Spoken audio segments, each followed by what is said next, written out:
Une nouvelle journée de grève scolaire pour la justice climatique a eu lieu ce vendredi à travers le monde et notamment en Europe à l'appel du mouvement Fridays for Future. La commission d'enquête de l'ONU a conclu ce vendredi que des crimes de guerre avaient été commis par les forces russes en Ukraine. La NASA va tenter de dévier un astéroïde de sa trajectoire en le percutant avec un engin spatial, un essai grandeur nature à 11 millions de kilomètres de la Terre. C'est un nouveau cri de colère qui a résonné à travers le monde ce vendredi pour exiger des actions contre le réchauffement climatique.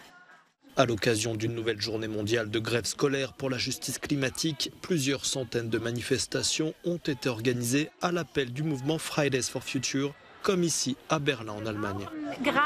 Nous avons besoin de protéger le climat dès maintenant parce que nous avons une crise énergétique en ce moment et que nous continuons à dépendre des combustibles fossiles. Cela ne fera qu'augmenter à l'avenir si des mesures décisives ne sont pas prises dès maintenant. En Italie, avant les élections législatives de ce dimanche, des jeunes dénoncent le fait que le climat soit quasiment absent des débats. On l'a vu notamment dans les programmes électoraux, il n'y a pas ou très peu de questions sur le climat et sa préservation. Ce que nous espérons, c'est de réaliser enfin une transition écologique totale. À Lisbonne, au Portugal, plusieurs centaines de jeunes ont scandé des slogans comme « Le climat se réchauffe et les politiciens regardent » ou « Il n'y a pas de planète B ».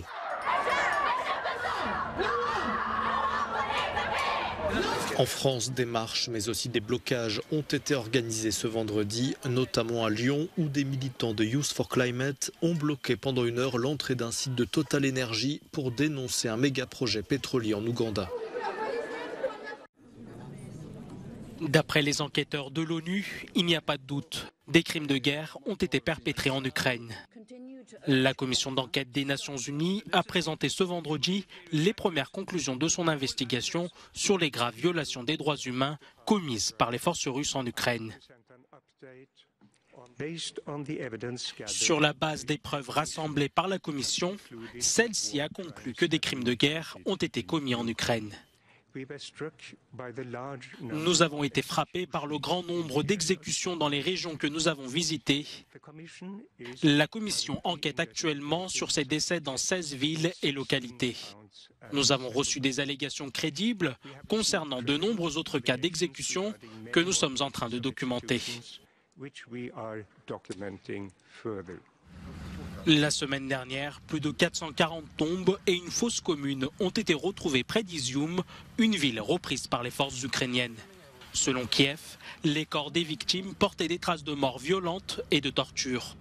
Moscou dément tout crime de guerre et qualifie la découverte de mensonges. 7 mois après le début de l'invasion, les forces d'occupation russes organisent de pseudo-référendums dans 4 régions ukrainiennes pour savoir si elles veulent être rattachées à la Russie. L'Institut américain pour l'étude de la guerre affirme que les responsables russes ont également mis en place des bureaux de vote en Russie, manifestement pour permettre aux résidents ukrainiens déplacés de force, voire kidnappés, de voter pour le référendum. Les 4 régions concernées par ce vote sont partiellement ou totalement occupées par les forces russes. La plupart de la population qui vivait dans ces zones a fui la guerre. Mais en ce qui concerne Donetsk et Zaporijia, de grandes parties de ces régions sont toujours contrôlées par les forces ukrainiennes. Selon l'Institut, les responsables de l'occupation en Ukraine s'attendent également à être contraints de fournir des effectifs pour répondre aux quotas de mobilisation régionaux russes après l'annexion illégale par le Kremlin des territoires ukrainiens. Par ailleurs, c'est à la frontière de ces régions que se poursuivent de violents affrontements.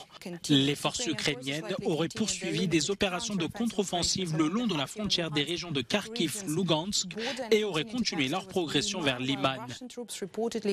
Les troupes russes ont déclaré avoir bombardé Yatskivka, ce qui indique que Moscou vise les positions ukrainiennes récemment conquises dans cette région. De son côté, le ministère britannique de la Défense a publié son dernier rapport d'évaluation affirmant que la situation sur les combats restait complexe. Selon le rapport, l'Ukraine exerce désormais une pression sur un territoire que la Russie considère comme essentiel pour ses objectifs de guerre. Le gendarme américain des marchés financiers vient de trancher. Boeing doit payer 200 millions de dollars de pénalité à ses investisseurs. Le géant de l'aéronautique a été reconnu coupable d'avoir menti sur la sécurité de ses modèles 737 MAX. Des problèmes dans le logiciel de vol ont conduit au crash de 2 de ces appareils en 2018 et en 2019, faisant 346 morts.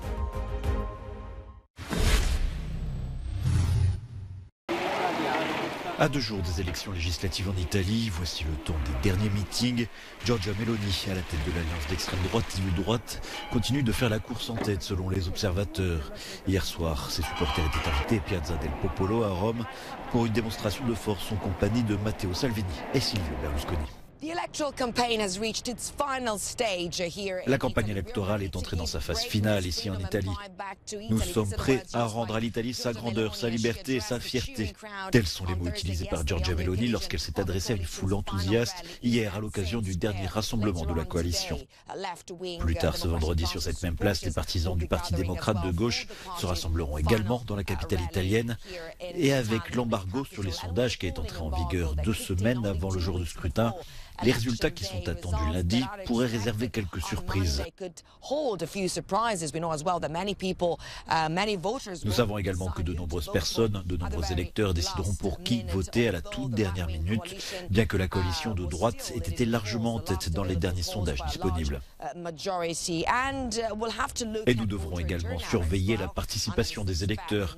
Les analystes s'attendent à un taux de participation historiquement bas qui reflète la désillusion des Italiens face au choix politique, leur pessimisme quant à l'état de la démocratie, étant donné que l'Italie a changé de gouvernement si souvent ces dernières années.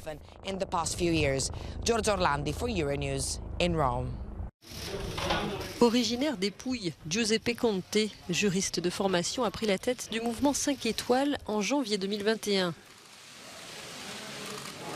3 ans auparavant, il était devenu président du Conseil à la tête d'une coalition entre le mouvement populiste et la Ligue du Nord de Matteo Salvini. Celui qui était alors novice en politique va gagner en notoriété. L'ex-président américain Donald Trump affiche ainsi son soutien à sa ligne anti-immigration et eurosceptique. Mais son cabinet ne restera en place que 15 mois. En août 2019, il est forcé de présenter la démission de son équipe et accuse son ancien allié Matteo Salvini d'avoir précipité la crise. Il obtient en septembre la confiance pour prendre la tête d'un nouveau gouvernement en s'alliant cette fois avec le Parti démocrate. L'Italie sera quelques mois plus tard le premier pays européen frappé de plein fouet par le Covid-19. En première ligne, Giuseppe Conte décide de confiner totalement son pays, une décision forte qui le révèle et fera monter en flèche sa popularité. À l'été 2020, il est à son apogée. Il obtient 200 milliards d'euros pour son pays dans le cadre du plan de relance européen. Lâché ensuite par Matteo Renzi, Giuseppe Conte voit une fois encore sa coalition s'effondrer. En février 2021, il laisse la place de chef du gouvernement à Mario Draghi. Sommes-nous capables de dévier la trajectoire d'un astéroïde? La NASA va tenter l'expérience dans la nuit de lundi à mardi en faisant percuter un engin de la mission DART sur une petite lune de l'astéroïde Didymos à 11 millions de kilomètres de la Terre. Ces corps célestes sont peu connus des scientifiques qui ne savent pas à quoi pourra ressembler l'impact. Car sur les astéroïdes, le comportement de la matière est contre-intuitif. Par exemple, une petite explosion près de la surface de l'astéroïde Ryugu en 2019 avait formé un cratère de 15 mètres, bien plus large que ce que prédisaient les simulations. Cet essai grandeur nature doit donc aussi permettre d'en savoir plus sur la géologie très variée des astéroïdes.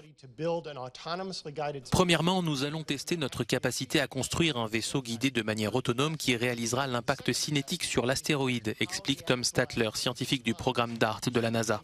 Puis nous allons étudier la réaction réelle de l'astéroïde à cet impact cinétique. Car en fin de compte, la vraie question est de savoir avec quelle efficacité nous avons dévié l'astéroïde. Et cette technique pourra-t-elle être utilisée à l'avenir ? L'impact doit être observé de près par une petite sonde italienne qui a été lancée dans l'espace en même temps que le vaisseau spatial DART il y a près de 10 mois. La sonde européenne Hera doit pour sa part être envoyée sur les lieux pour tirer les conséquences de l'expérience. Elle sera lancée en octobre 2024 et arrivera en 2026. À l'heure actuelle, les scientifiques ne connaissent pas d'astéroïdes susceptibles de se diriger directement vers la Terre dans un avenir prévisible, mais 27 000 astéroïdes se situeraient à proximité de notre planète.